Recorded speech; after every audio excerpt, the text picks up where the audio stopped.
John, we all know that people in regional Australia just want to be safe, right? That includes the Indigenous people in Alice Springs. People just want to be safe, right? So they're not safe, so they have a town meeting, but because a couple of trots get into the meeting and then come out and talk about white supremacy, we're distracted from the reason they're having the meeting in the first place. The Prime Minister's going to bury a report that he was supposed to have on the table today, all not in the hope of fixing it, in the hope we stop talking about it. Well, look, it's hard to know where to start, really, with this stuff. The first point that I would make is that racism is deplorable, but everybody practices it. I actually represented a lot of Aboriginal communities, and often the very worst tensions and the greatest hatreds of all were between different Aboriginal nations, I'm sorry to say it, rather than between black and white in some of the communities that I represented.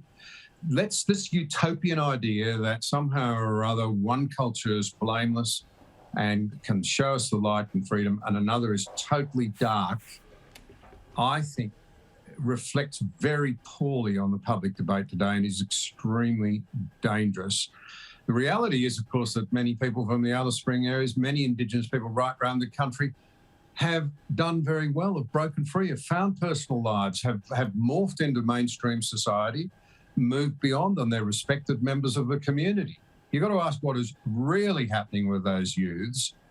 And an awful lot of it has to do, there's no other way of putting it, the thing the left will never grapple with. It's a dysfunctional home environment that those poor, unfortunate kids are growing up in. And I'll give you a very powerful example. When I was Deputy PM, I was staying in Alice Springs one night, and I was walking back to my motel, which was where the casino is, part of the same building complex. Yeah, I know. And it was quite late at night, and there were an unbelievable number of young Aboriginal children, boys and girls, around the place, milling around outside the front doors. Sitting on a low bench were 7 or 8 young Aboriginal kids, and they looked really unhappy, heads in hands and what have you. I went over and said, you look miserable, what's wrong? And one of them, a boy I'd say of about 14, he looked up at me and he said, our mums are in there blowing their check, because today's payday, and unless they happen to come out with a bit of money, we'll be sent to school hungry tomorrow. And the day after that, we'll be so hungry we'll break into the tuck shop. And the day after that, we'll be accused of being lawless kids up before the beak. Where does parental responsibility come into this?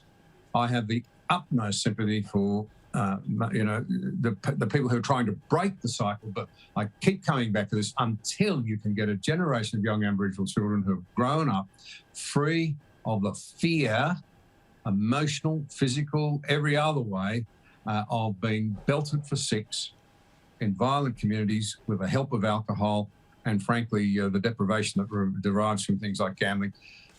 You're not dealing with the real issue. That's the blunt reality. It's one of the reasons why I'm so disillusioned with The Voice. Good point. I mean, having conversations about poker machine reform in New South Wales, perhaps there should be a chat about whether there should be a casino in the middle of Alice Springs.